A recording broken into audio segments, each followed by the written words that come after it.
Hey, it is June 9th, Friday, June 9th. Just had that tune running through my head for, well, a couple reasons. It is, got to a couple of reviews, uploads this week that were both instrumental versions that Steve had put together. So, again, I got to keep reminding you guys, the student uploader is working. If anybody out there wants me to take a look at what you're playing, use it. I want to, you know what? I got to look into that with our tech guys and see if we can. Okay, never mind. Note to self: don't even bother. Write it down. Anyway, so what these were arrangements, solo arrangements of tunes. The other was.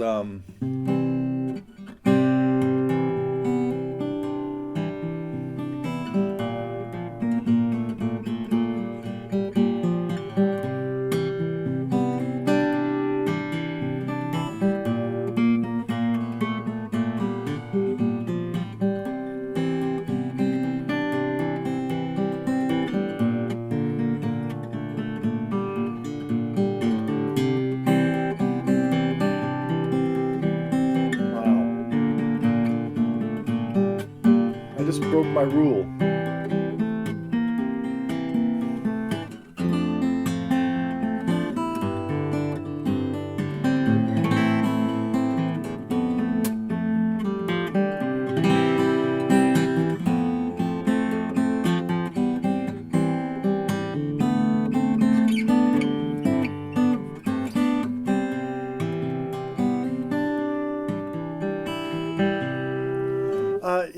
In a little summary of what I was talking about with these tunes, and I've talked about this before, I think, too, when I said I just broke my rule.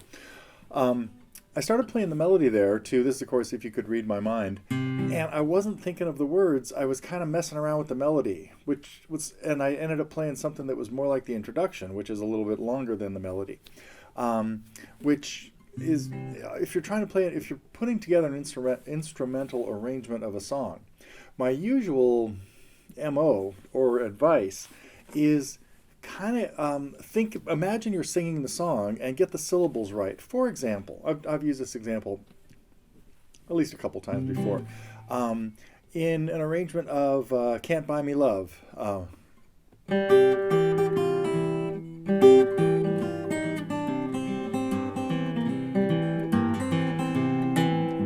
Okay, that would be the rhythm to the lyrics of I'll buy you a diamond ring.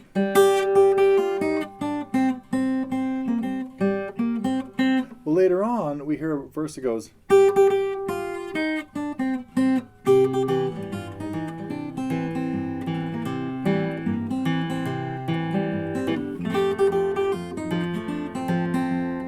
So, I don't know if I have an instrumental, I don't know if I've got a solo version of that up here yet.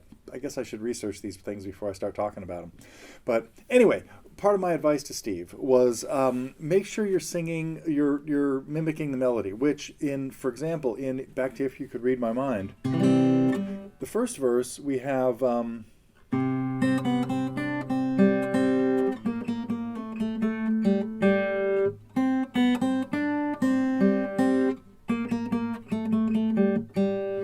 second verse we have...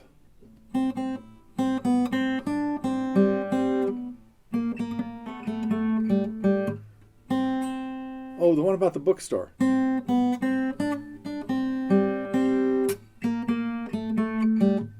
So there's different phrasing in the first verse and the second verse. And that's a good thing to apply to the way you're playing it, is don't always play it the same way. Anyway, let's see, what else new did we have this week? The big thing I'm going to get to, I want to talk about, maybe not improvising, but I'm going to talk about alternate tunings. And we're going to start with the really basic one. So that's today's upcoming in just a few minutes. Probably really soon. And we had a lesson from Max. A White Stripes tune, another White Stripes tune. So that might be it for the White Stripes for a little while. And I think those are just available in our electric section. So if you're, if you're a silver member, I think you gotta look at those separately. Anyway, never mind. So yeah, it was the hardest button to button. Great.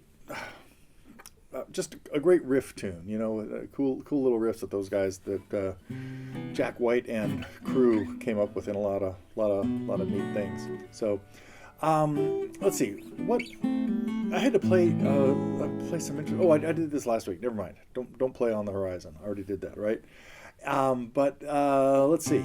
There was one more thing I was going to talk about. Oh, it was this. I had a student come in the other day and said she wanted to work on Harvest Moon, and I said, "Oh, that's a great idea. It's in drop D tuning. Let's get there." And then I thought, oh wait, we haven't really talked about alternate tunings at all, and it's a really good thing. Don't be afraid of them though. Drop D is really easy, and I'm going to double check my tuning once I do that, because particularly when you retune one string, it can change the tension on all the rest of the strings, and that makes them, there we go, and my D was a little sharp. Oh, what I should have done too, by the way, I guess here comes the tutorial on drop D. When you're going to go into an alternate tuning, don't just take, if I had used my tuner here and just gone straight down to D and then started playing, in a minute or 30 seconds, it would creep back up and be sharp again. So what I would usually do here to get into drop D is get this close, maybe, and either take it lower and bring it up to D, or I might even, since I put new strings on this guitar a couple of days ago, I might even stretch the string a little bit, and you might hear right now that it went a little flat. You probably can't. It was flat enough here on the tuner. Oh man, the tone of the guitar when you're in drop D is just sweet. Now, I just did a quick search on our lessons site, and I just typed in the word dropped to see some songs that might be in drop D, and like 50 showed up. So there are a ton of these, and they range from fairly easy to pretty difficult. So the biggest thing you can do in drop D is you can be doing a strumming song, and now when you're playing a D chord, you're using the sixth string in the bass, and that gives you this big old beefy sound that you don't get when you're playing a song in the key of D in standard tuning. Now it does mean you're going to modify how you finger some chords, only chords that have the sixth string in the bass. And so if you start working your way through, what do I have to do on a C chord? Nothing. On any bar chord out of the A family, nothing. But bar chords out of the E family, I'm not sure you even want to get to that, but we'll see. But the main two chords that you're going to play commonly when you're in drop D that you have to alter are a G chord and an E minor chord, or some kind of E chord. And it's as simple as I just tuned this string down one step. So if I think about how I would normally finger a G chord, where I've got a note on the 3rd fret as my G in the bass, I have to compensate for that and go 2 frets higher. There's my G now, it's at the 5th fret. Well, then you start thinking, well, God, how am I going to get back and get this note on the 5th string at the 2nd fret? You're not. Forget it. We're not even going to use the 5th string anymore. And so you can play a G chord in drop D tuning. Oh, Still You Turn Me On would be a great song to look at. So I guess I was going to try to come up with a list of songs that are fun to play in drop D, and that one just occurred to me because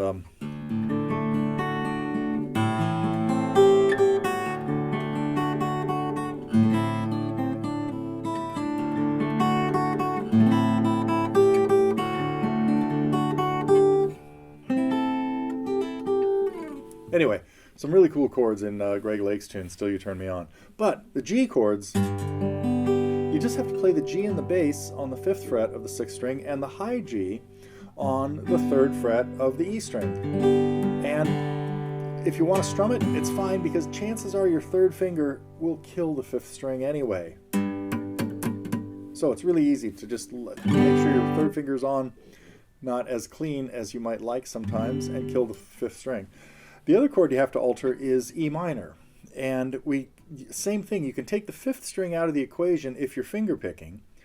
If you're strumming, what you need to do is play your normal E minor chord, but also the 2nd fret of the 6th string to make that note E. So 3 notes in there.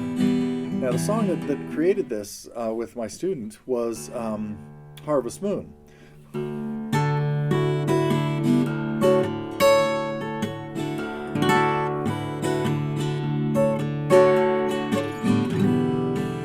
Chord we need in Harvest Moon is an E minor 7. So I actually only need 2 notes down here, the 6th and 5th strings at the 2nd fret, and the 4th string can be open. And that gives me the minor 7 sound. Oh, what's that little lick?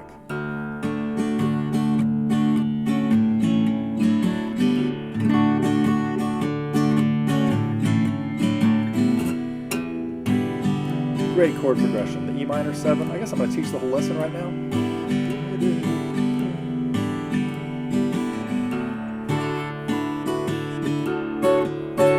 We just have these 2 cool fills in the song.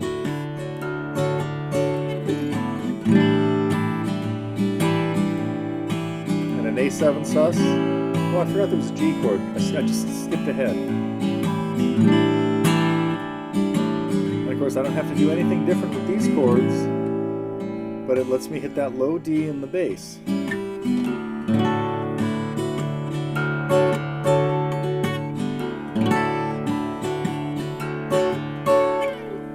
Anyway, so don't be afraid of drop D tunes, which brings me to something else. I got a request.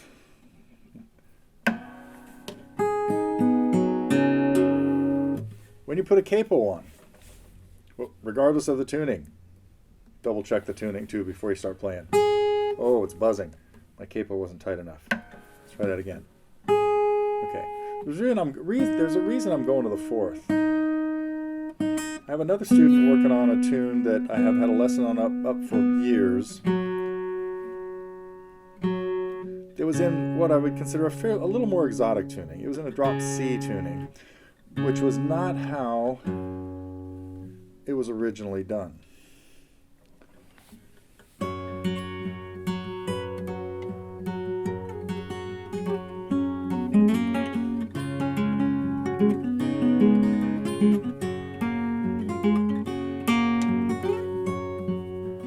Because I got a request to do something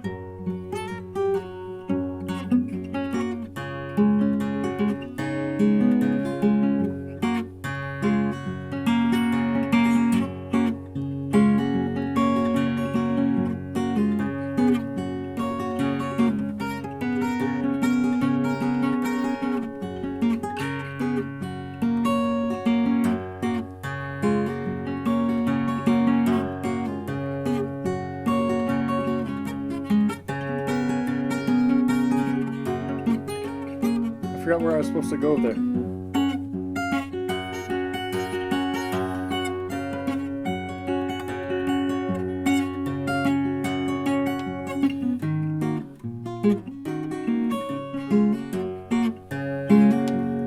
Anyway, got a request years ago, long after I put that tune up. This is, of course, Never Going Back Again by Lindsey Buckingham.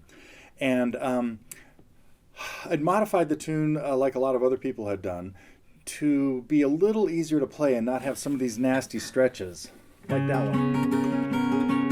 And to get all the notes really clean in that picking pattern. Anyhow, so I'm amending that lesson soon, too. Just another one of these little tangents and sidelines that interfere with things that I keep... I've got so many things on halfway done on side burners, but bear with me. So anyway, Lindsey really plays this in drop D tuning, capoed at the 4th, not in the drop C tuning that I usually have students play it in first. But a few months ago, one of my students who had been playing it in the drop C tuning and at the 6th fret. I said, well, why can't we just do it the way he did? I said, well, because it has some nasty stretches in it, and it's really hard to get one note in particular clean. That first pinch, having when the chord change happens, when you come out of this part,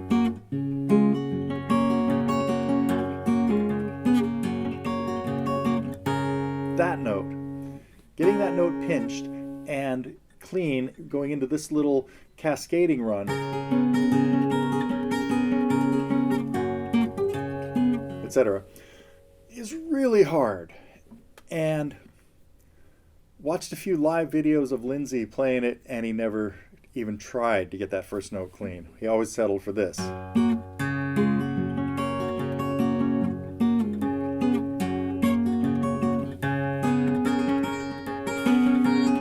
Anyway, he always that's what he did. He never tried to get that note on the very first beat. And if you listen really carefully to the studio album, he gets it every time on a second guitar, multiple guitar parts. Anyway, I don't need to go too far into the expose of why it sounds so cool on the album. But this chord is really big stretch that has to happen in there. It has to be clean on the first beat. That's why it's not worth the trouble. Okay, but I hope to be getting to that. I also have a lot of students working on this one. Oh, and then when you take the capo off, you got to recheck the tuning, because that's it. Your tuner's got to be your friend. Keep it close, and don't worry, especially nowadays that we have these tuners that work on vibrations, and there can be other noise in the room, other people can be playing, and there we go. That's better. All right, let's see. What else is in drop D?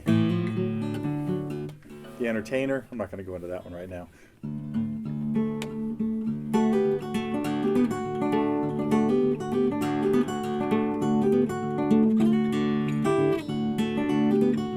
Let's see that cleaner.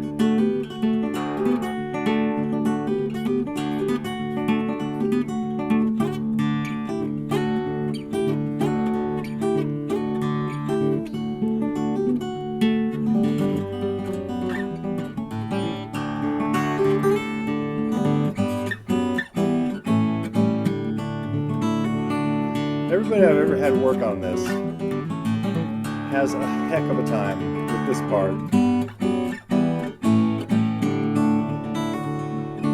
Everybody says, oh, that's not even in time the way he plays it. Yes, it is. But what happens is, so I have people work on this with the metronome really slow.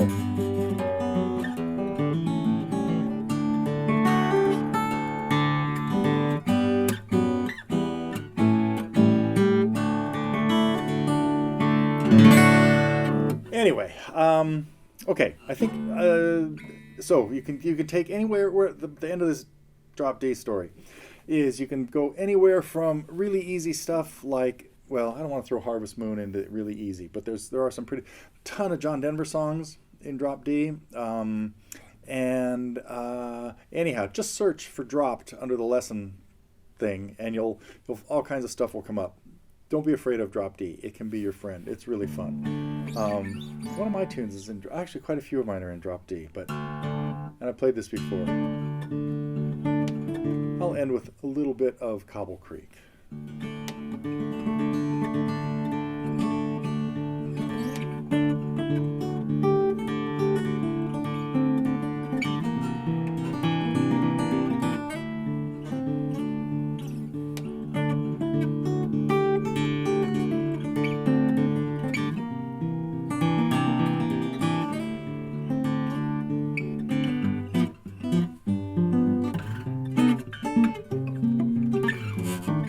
Okay.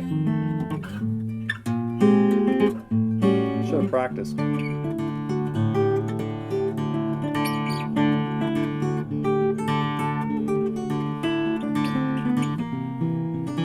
Anyway, it goes something like that.